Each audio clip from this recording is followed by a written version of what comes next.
very quick discussion about the involuntary removal of mentally ill people from the streets of New York City. Mayor Eric Adams directed the police and emergency medical workers to hospitalize people they deemed to be too mentally ill to care for themselves. This goes right along with the theme of my next video essay that I'm working on. The working title right now is The New Constitution, Living War Crimes. This has everything to do with what I've been talking about. And so I wanted to show you this headline because it's really trending and it's a hot topic. People are really talking about it.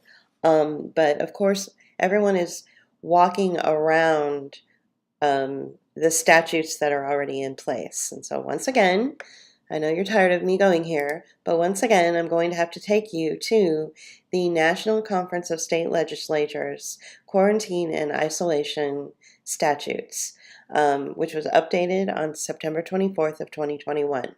And if you go to this website and you scroll down, you can take a look at your state and you can find out what who has the authority to decide what happens, what are the police power and limitations, and there's some other language in here that you and then the penalties. So there is a lot of language in here that you should look at in regards to your state. What I'd like to do is scroll all the way down to New York and show you something that really alarmed me when I first saw this website a couple of weeks ago. Maybe even now it's been like a month since I've been looking at this website. They have an entire section dedicated to New York City alone. So one of the reasons I called this particular video today, the New York City homeless situation is a trial balloon for the rest of us. I'll probably shorten that when I turn this into a streaming audio later. But that is exactly what's happening. This is a trial balloon for the rest of us. You can see when you scroll through the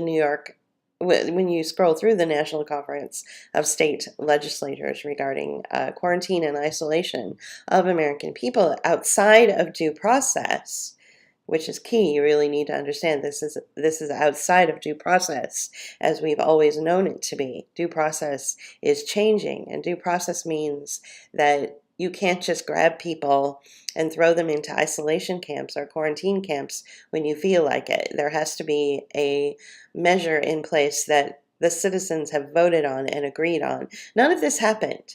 This was all statutes that were just put into these various states.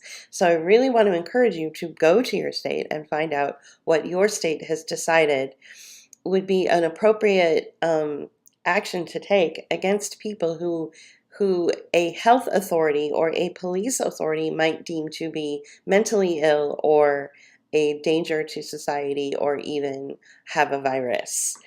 This is all arbitrary accusations that are not based in evidence, and again, it operates outside of due process. It operates outside of a judge in being involved. It operates outside of human rights. And so I want to focus on, have you focus on these particular statutes that are listed for New York City alone. There is no other state listed in this list of statutes where they've actually targeted a specific city. They haven't even done this for Los Angeles or San Francisco or some of the bigger cities in Texas. New York City is going to be the trial balloon for the way the rest of the country operates in this quarantine and isolation statute language. So they have police power and limitations. Look at all of the police power that's given in New York City. One thing I wanted to kind of highlight is that, under police power and limitations, what it basically says is that police have the power to rehome an individual or put them in a correctional facility or place them in some sort of medical care facility if they deemed that that individual is a threat to society or a threat to society's health and well-being. But one other thing that they do, they take it the next step, and that they said the person in charge of this individual that could be a danger to someone's health is also going to be found guilty or will be penalized. So not only is the individual going to be penalized for being, without a home, but the person that maybe they have a caseworker, or maybe they have a family member that's agreed to take care of them. And if this person decides, if this police official or this health official acting as a police person decides that this individual is a threat to the health of society, not only will that individual be disappeared outside of due process, but so will their caregiver. All right, so this is something that you really want to pay attention to. Now, I wish I would have remembered to bring this up prior to recording, but I'm going to look for it. We saw this in San Francisco under Kamala Harris. She was going after the relatives of children who were considered truant. Let's see if I can find the so she puts a lot of energy into mass incarceration. She's a big fan of mass incarceration. So here we go. Kamala Harris's careful answer on jailing parents whose kids missed school. So this language that's coming out of the statute of New York City is almost as if Kamala Harris was, chiming in on this language, because she herself,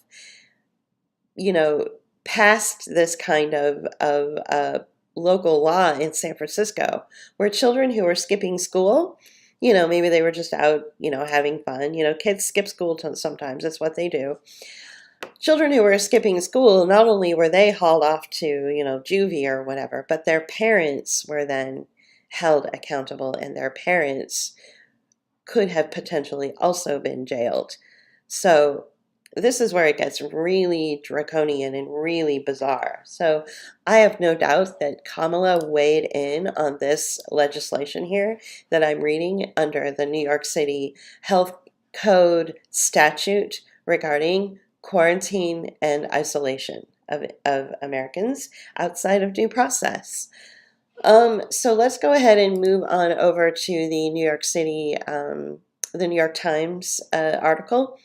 And what I'm going to do, and hopefully you'll be able to hear this okay, is rather than go through the article and read it, I'm going to play it, and then I will pause and make comments on what I'm playing.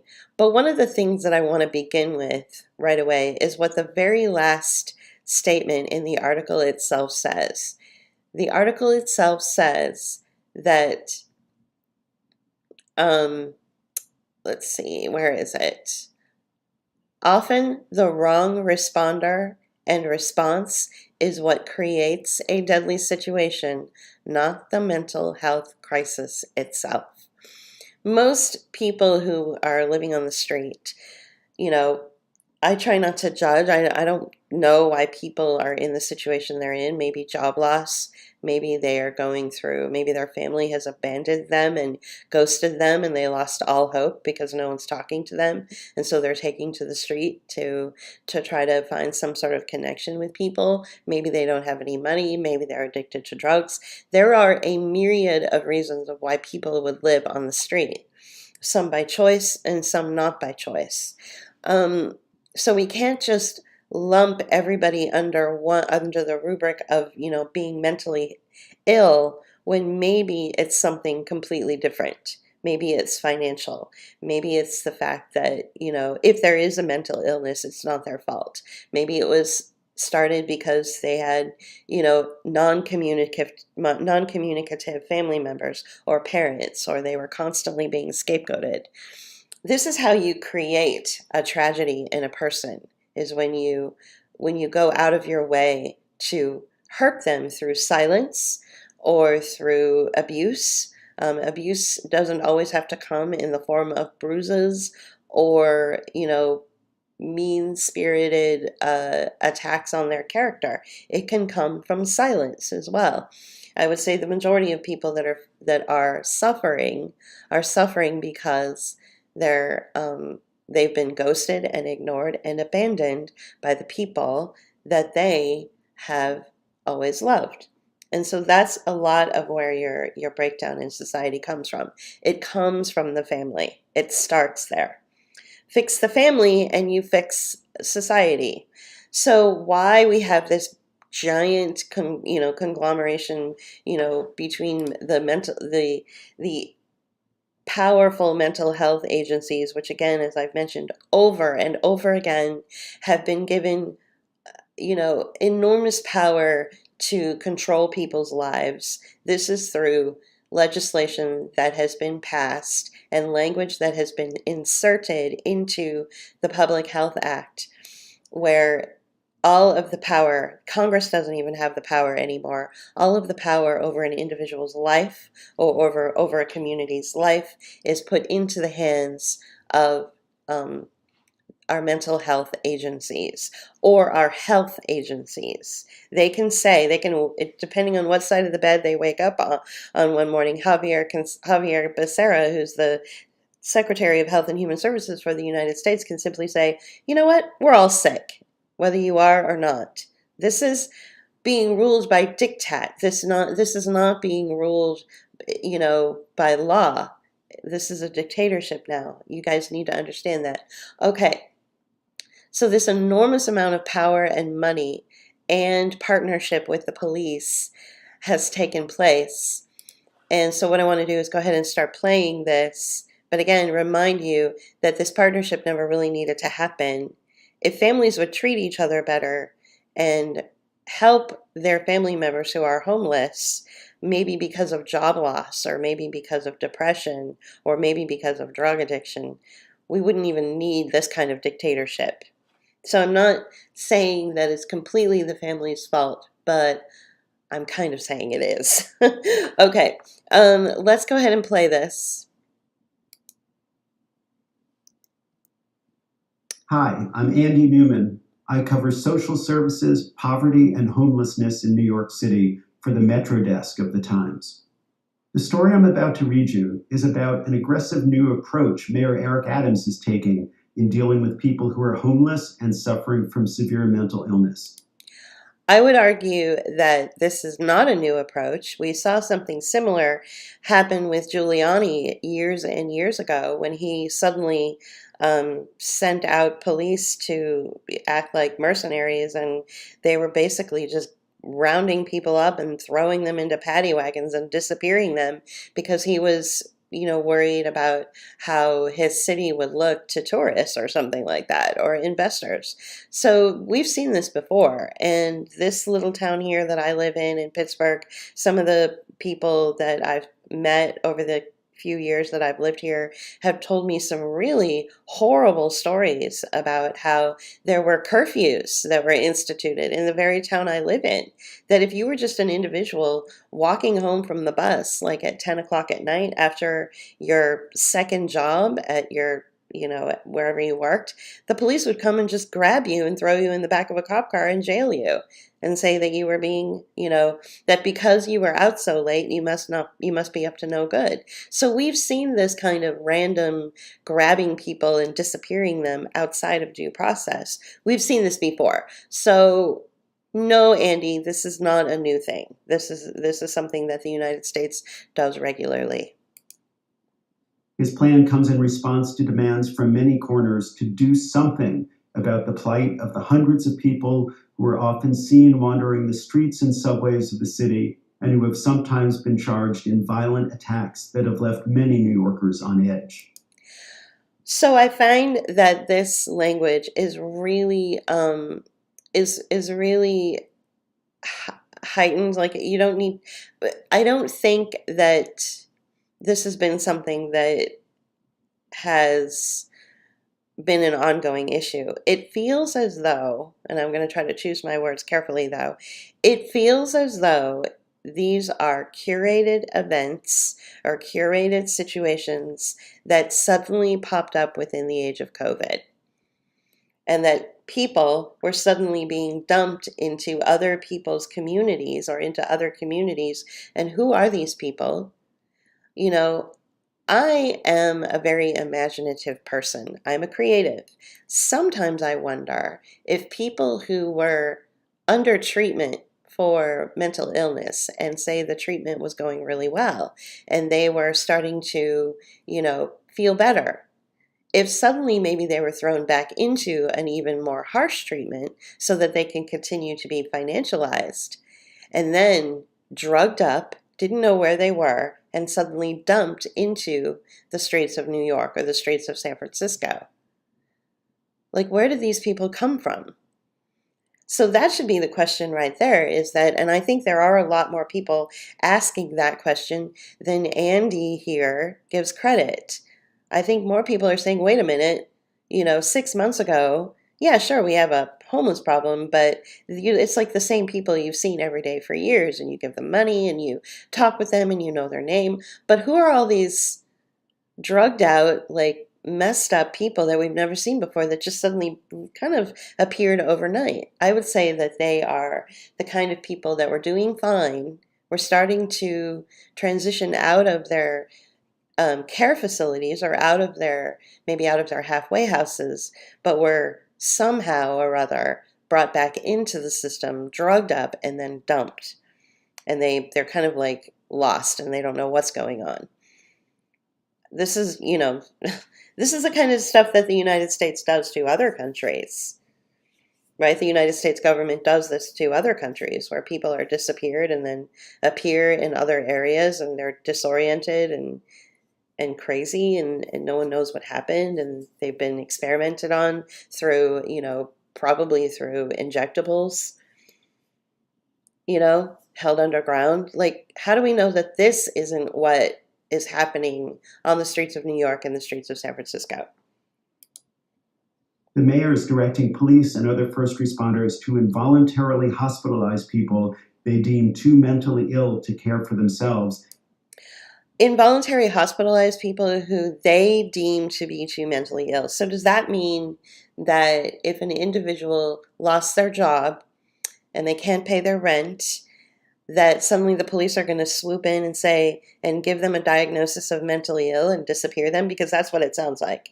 And when the person argues and says, oh, wait a minute, I'm just transitioning. I'm trying, I've got maybe a bed in another city waiting for me. And I just need to get enough money to get from New York to, say, Kansas City or something, to go sleep in this homeless shelter that's waiting for me. Or a family member is working things out for me. Or I'm, there's a myriad of individual issues that could be happening inside these people. But the police are just going to come along and tag them as being mentally ill and throw them into a facility, throw them into jail, and then say, oh, no. We're going to override what's really happening in your life, and we're going to involuntarily commit you and give you a diagnosis in order to justify committing you. This is terrible. Even if they're not threatening anyone else. Even if they're not a threat. So whatever happened to the police, the police that I've known, that their whole purpose for being is to keep property safe. And in some cases to even keep individuals safe, but mostly it's to keep property safe.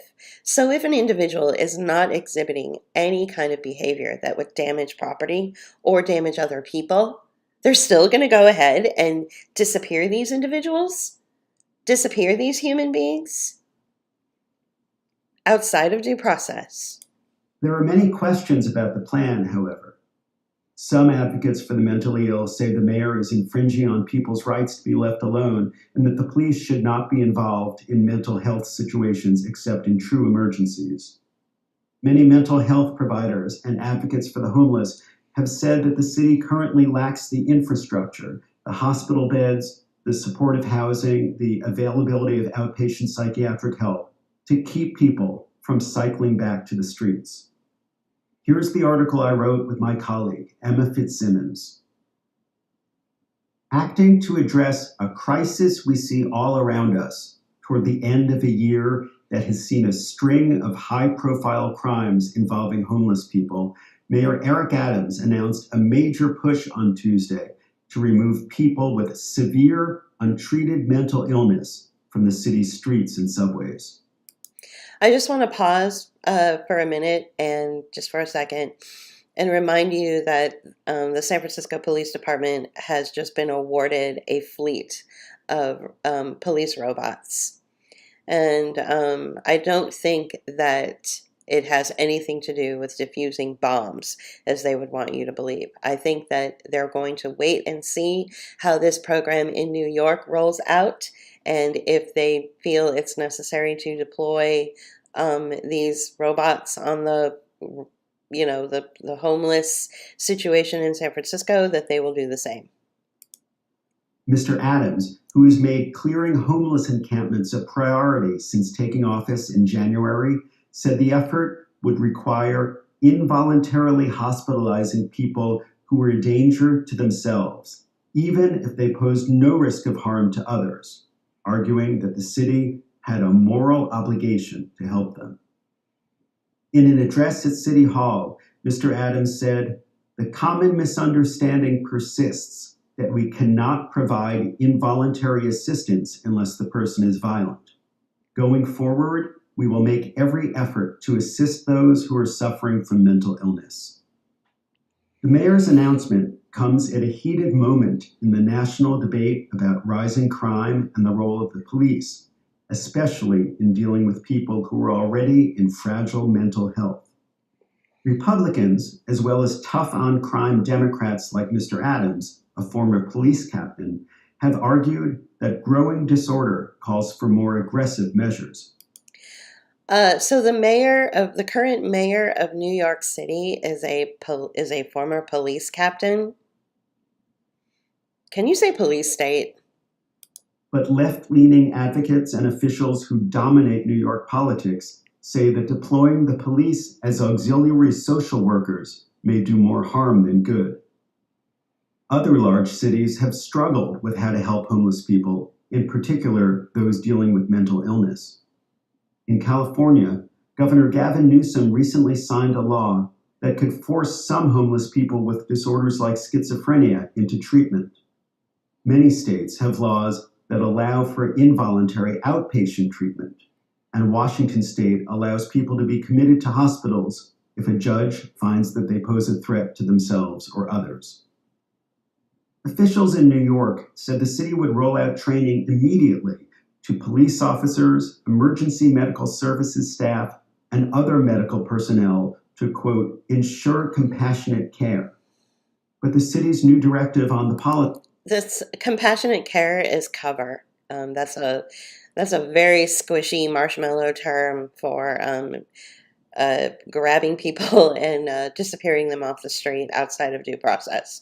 Compassionate care. Give me a break. Policy acknowledges that case law does not provide extensive guidance regarding removals for mental health evaluations based on short interactions in the field. Case law does not provide, let me find that part and then I'll continue. Existing state laws allow both police and medical workers to take people involuntarily to a hospital. So this is existing state law. And then as I showed you, these statutes for New York City are pretty long. I mean, there's the idea that they would set aside so much language just for New York City itself tells you that, again, that this is why this is the trial balloon for the country. So the city directive states that unawareness or delusional misapprehension, let's see. Okay, well, let's just continue this. The policy immediately raised questions about who exactly would be swept up in it, and some advocates for people with mental illness warn it could face legal challenges. Existing state laws allow both the police and medical workers to authorize involuntary hospitalization of people whose behavior poses a threat of, quote, serious harm to themselves or others.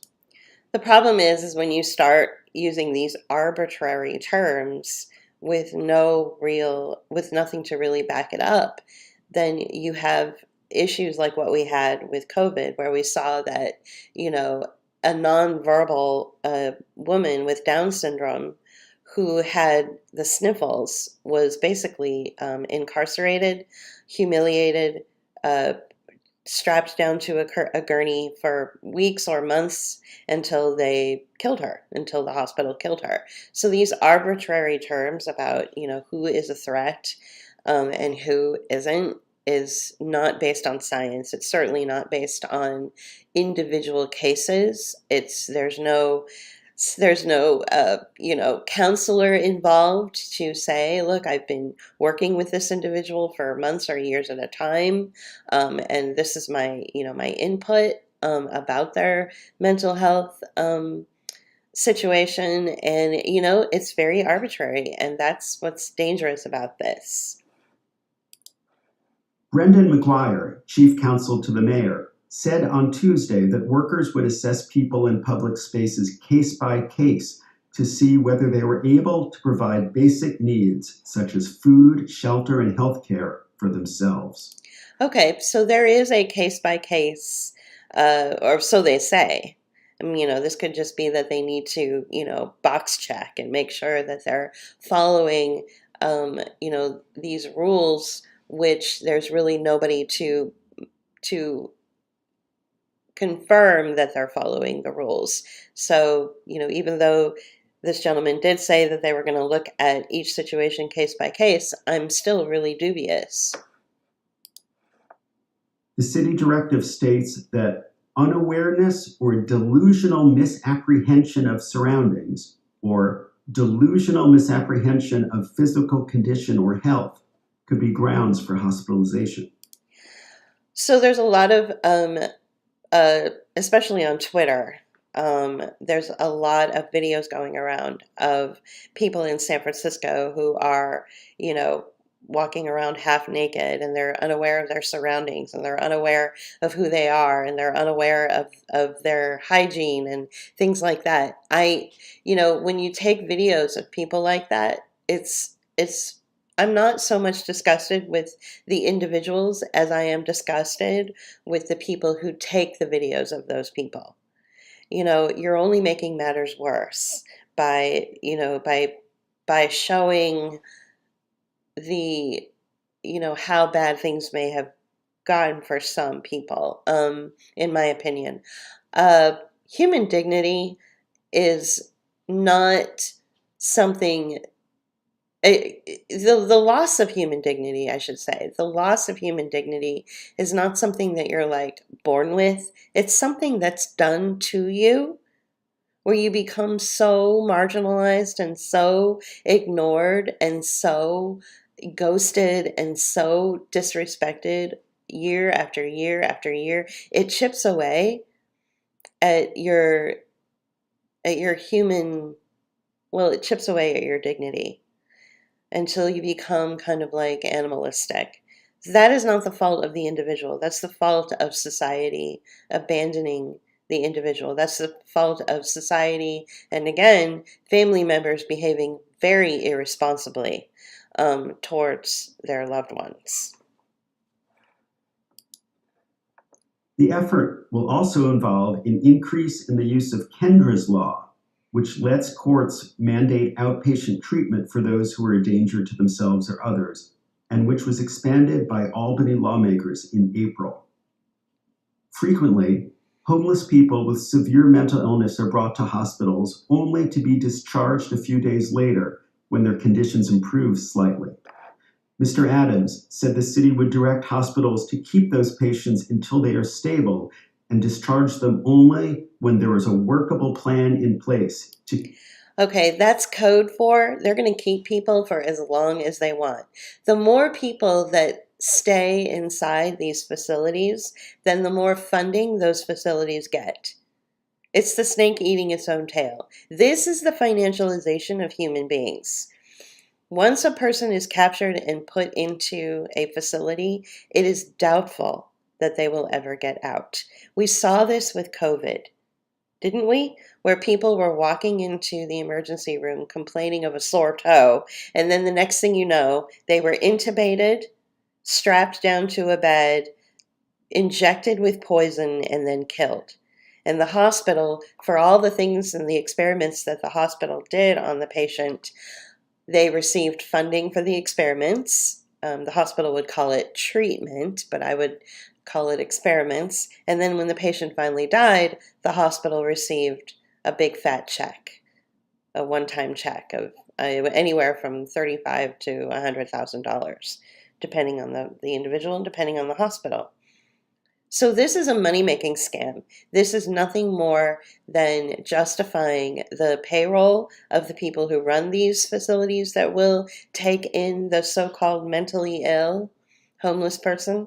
The mentally ill homeless people will probably never see the light of day if they get captured and disappeared by these health authorities.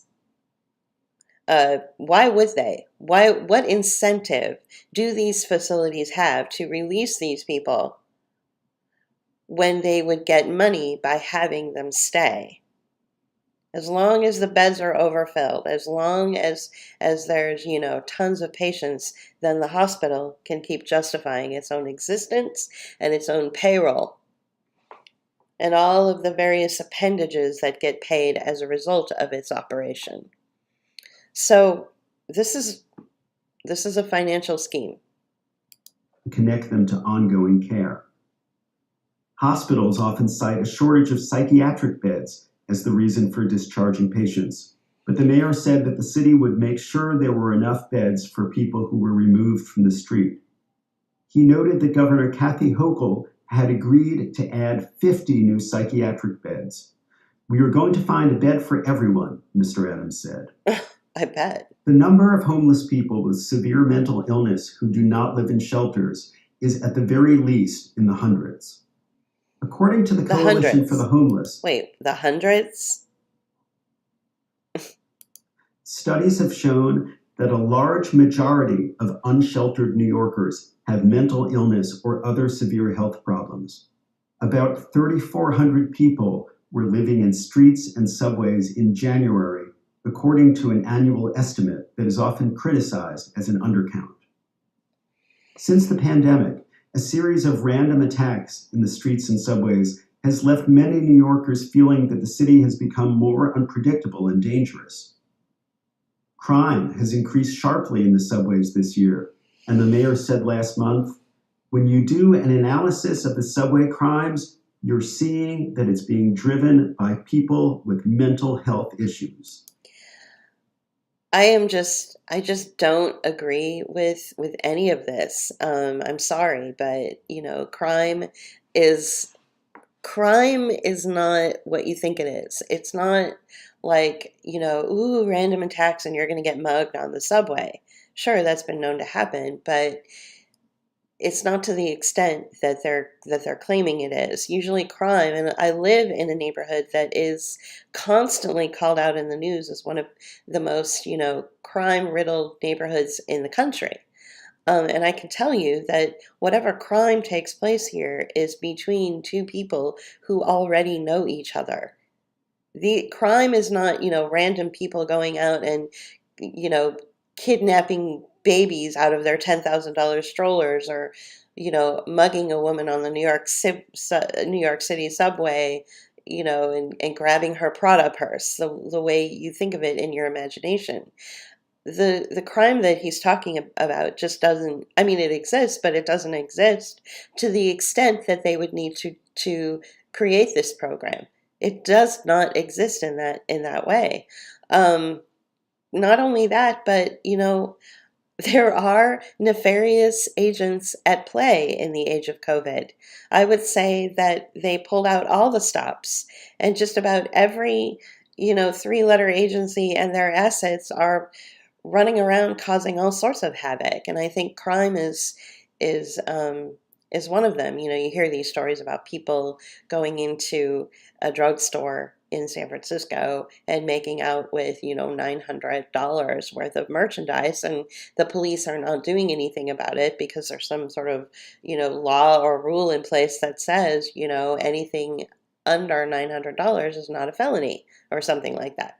So that it just sounds too it just doesn't sound believable to me. Like, I think that there are certain situations where people are being filmed and looting businesses, or looting drugstores or something, or looting shoe stores, and that this is all theater. And so you're going to base, suspending due process and targeting and disappearing American citizens without that due process. You're going to base that reasoning. You're going to base this terrible decision on theater.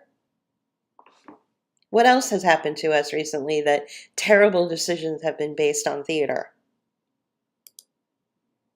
In January, days after the mayor took office, a woman was pushed to her death in front of a subway train by a man who had schizophrenia and who had cycled in and out of the city's hospitals, jails, and streets for decades. The man, Marshall Simon, became an emblem of a broken system and prompted hearings by the state's attorney general and a scramble across the city's public health and emergency response systems to tackle a problem that has seemed intractable.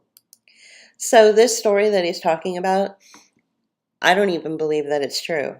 Every time there is a pivot in the way that our society is ruled, the way that our society is controlled, and the next sort of draconian measure that will erode more of our rights, there's always some event. There's always some story that comes out. And this tragic, terrible story of a mentally ill man pushing an innocent woman into the subway tracks where she lost her life, that it could have been staged. Maybe it's true, but I don't think so. They always need some kind of big story in order to supercharge plans that are already in action, in order to get them to, come into play. You know what I'm saying? Like, this idea of a pathogen taking over the world was announced, and then 2 weeks later, suddenly, we were talking about a vaccine, and it usually takes a decade to talk about a vaccine, right? So these things are put out there. These hot stories with these, really scary headlines are put out there in order to justify the next big thing. And the next big thing for us, as I've been warning for a long time, but to brick walls apparently, and deaf ears, and to the sound of crickets, it feels like I've been warning that the real issue that we have in the age of COVID is the suspension of your individual rights. That's the real issue. Yeah, I'm sure there's a lot of people that are dying and a lot of people that are sick as a result of taking an injectable that was deployed by the Department of Defense, but hey, that's your choice. If you want to play with bombs, then don't expect not to get your hands blown up, But this business of targeting individuals, outside of due process and announcing whether they are fit or not to be in society is a whole different ball of wax, isn't it? Sorry for that cliche, but it's a whole different issue, isn't it? I mean, it sounds very much like random, like you're an approved human and you're not an approved human. That kind of thing. On Tuesday, Mr. Adams emphasized the importance of hospitalizing and treating people with severe mental illness, even if they are not threatening anyone. The man standing all day on the street across from the building he was evicted from 25 years ago, waiting to be let in. The shadow boxer on the street corner in Midtown, mumbling to himself as he jabs at an invisible adversary. Oh my God. I've seen a lot of crazy people do crazy, crazy things in San Francisco. I've seen them play in the street. I've seen them take their clothes off. I've had them go to the stoop of my apartment building and pull down their pants and take a big dump just as I'm walking home from a long, hard day at work. I have seen just about everything you could possibly see in San Francisco when it comes to the mental illness of the homeless plight. These issues are not to be, you don't punish the people that are experiencing these problems. This is all about how society over the years has allowed people to be demoralized and dehumanized in their own spaces, and that's just not right.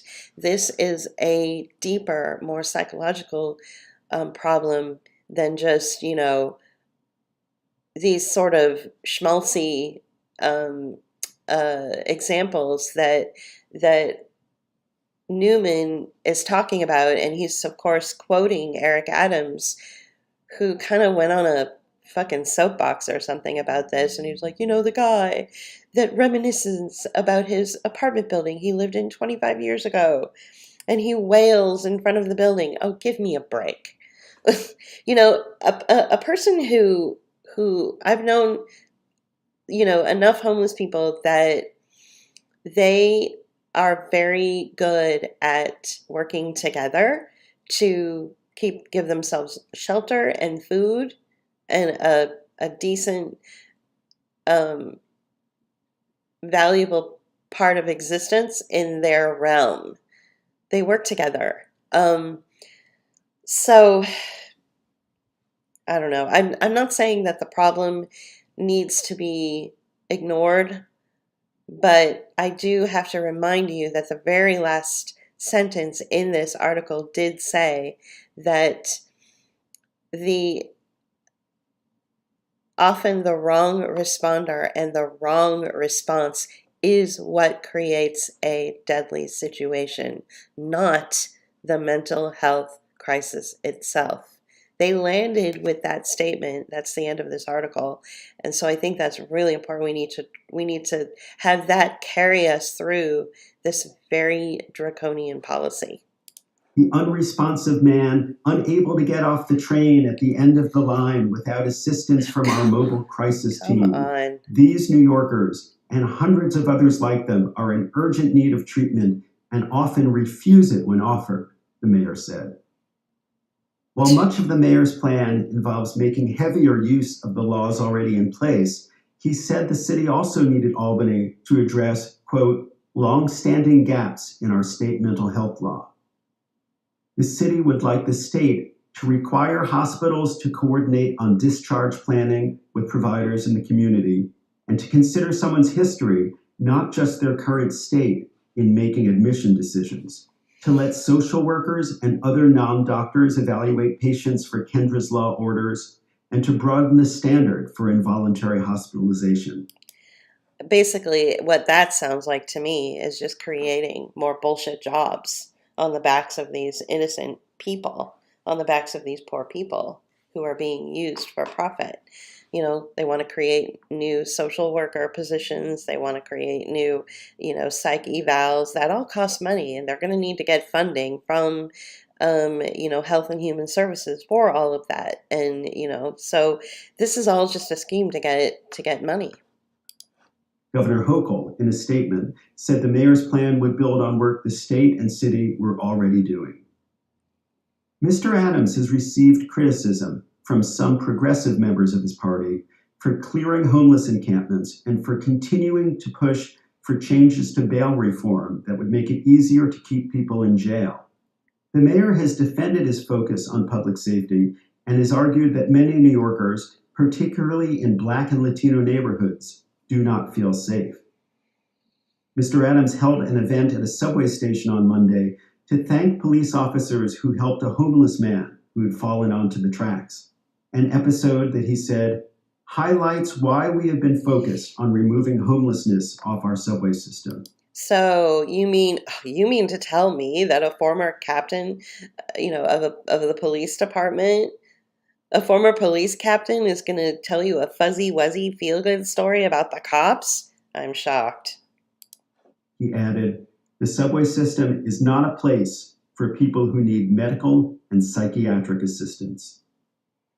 Earlier this month, the city's public advocate, Jumani Williams, released a report criticizing the mayor's efforts to help New Yorkers with serious mental illness, saying that some programs for them had shrunk and that Mr. Adams had been over-reliant on police. On Tuesday, Mr. Williams, along with several public defender organizations, including the Legal Aid Society, praised the mayor for bringing attention to the issue. Still, Mr. Williams said, the mayor's announcement leaves many details unspecified, questions unanswered, and the administration must provide more information on the intentions, implementation, and non-police investment in its plan. Several advocates for people with mental illness said that the mayor's plan went too far and would prove counterproductive.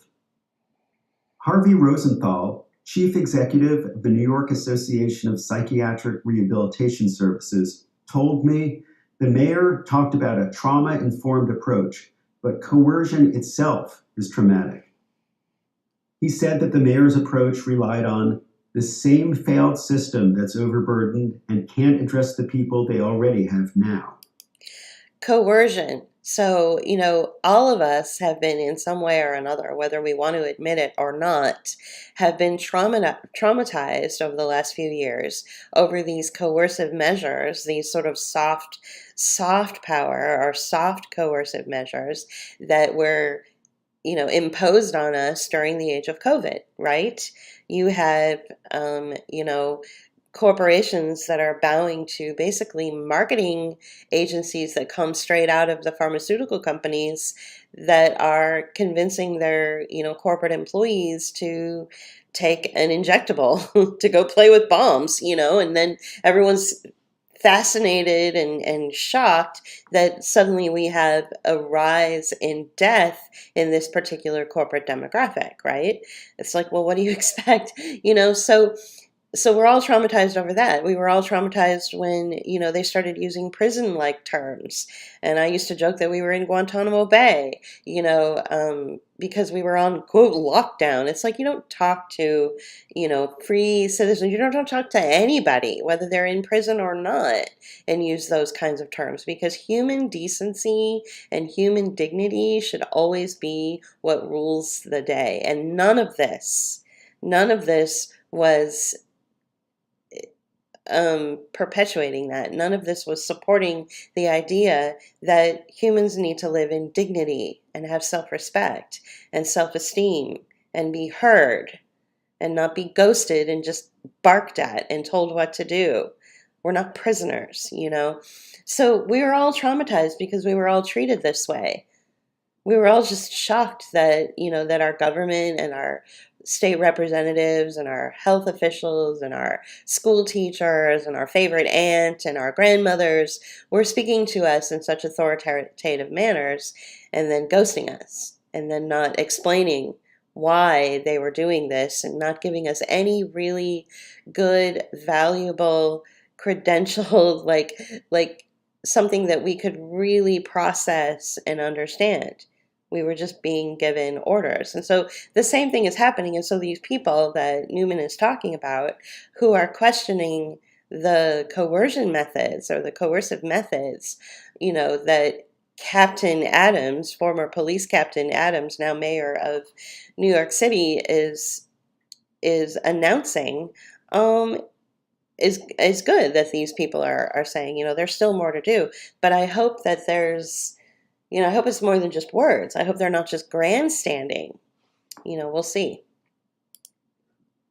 Norman Siegel, the former head of the New York Civil Liberties Union and co-founder of a volunteer outreach program, the Street Homeless Advocacy Project, that has been endorsed by the mayor, said that the mayor's plan lacked legal authority. He predicted it would be challenged in court.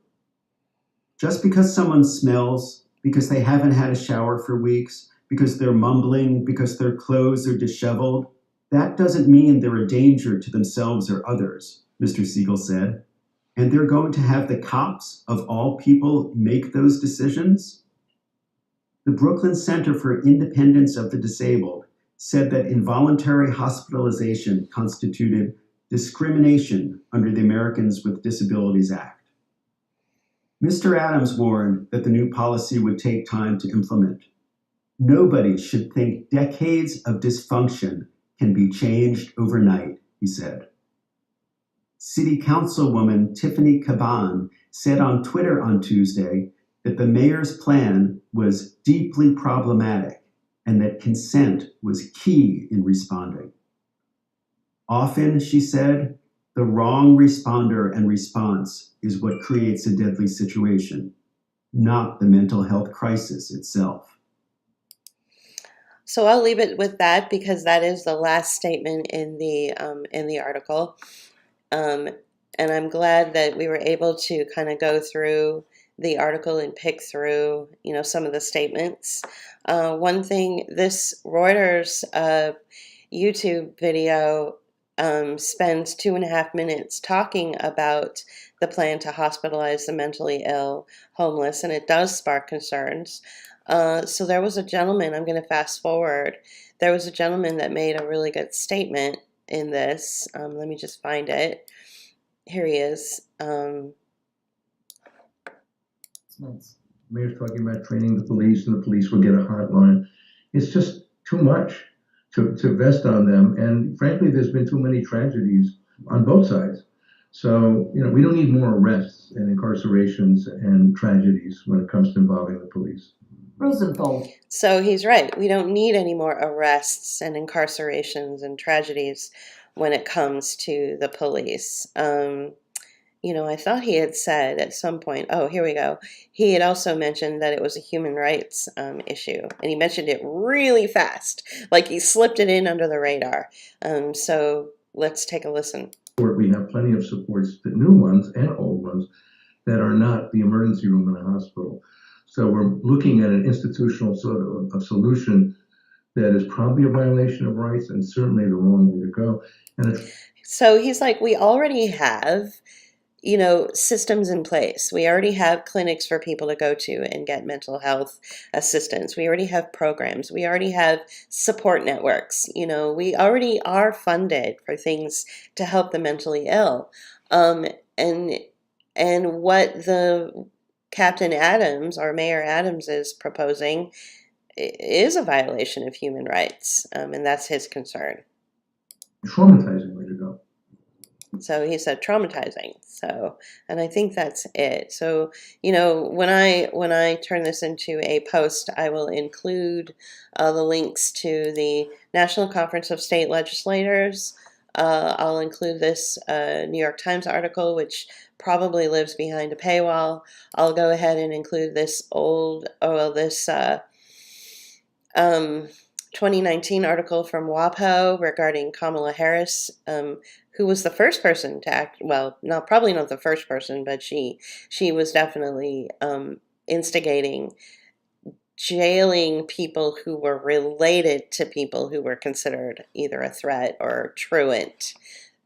And then I'll include the Reuters link. So this situation, it comes down to human beings who have over time been, their dignity and human and self-respect has been eroded as a result of outside circumstances. Mistreatment by the family is the number one cause for this kind of erosion in a human being. So I really think that a lot of it has to do with the fact that we are a terribly splintered society. Right now we're splintered more than ever because we have individuals within, family units that have drastic disagreements on many different things, not just politically, but culturally, and also now in health. It is, a new splintering has taken place with the age of COVID. Always before, health was never really something that would break a family apart. Well, now it is. Certain family members have decided to go, get an injectable that was, you know, directed by the Department of Defense, and other family members have decided not to because they don't trust the DoD. You know, so that's causing a great splintering. Some people aren't even aware that this was a giant marketing campaign acting as cover for germ warfare and biological experiments, as well as a genocidal program. Some people think that it's a real virus. I mean, there's all sorts of splintering going on. Some people who don't think it was a real virus don't even understand like the scope of terror that's been waged on the United States. They just don't want to believe, even though they're sort of like on the right side of history and they know that COVID isn't something that you really need to worry about. They certainly don't want to accept that there's a terror campaign being waged on the United States by the government and by the DoD. And of course that's going to cause trauma. And of course, trauma is going to cause all sorts of things like, outbursts and, acting crazy. And maybe you can't stop crying. Maybe you can't sleep at night, And so all of these things are happening to all of us in society, and they're setting us up for what we see happening in New York. So this is why I say that the New York City program that Mayor Adams has just deployed onto innocent people is a trial balloon for the rest of the country, for the rest of us. And we should be paying attention to this. And we certainly should not be celebrating this. For those people out there who are so classist and live in this perfect protective little bubble where they're so sick of seeing homeless people and they're so sick of seeing these curated images on their social media feed of individuals looting stores, because I think that's all theater. They're actually supporting this, and I'm thinking to myself, what kind of idiot would support the suspension of due process of another human being? You think that it just stops with the dirty, stinky, homeless people? No, this is the trial balloon. How you react to this is how they're going to treat you. So you better pay attention. All right, I think that's all I have to say about this. Thank you for listening. And thank you for your patience as I continue to work on the next video essay. Right now, the working title is The New Constitution, Living War Crimes.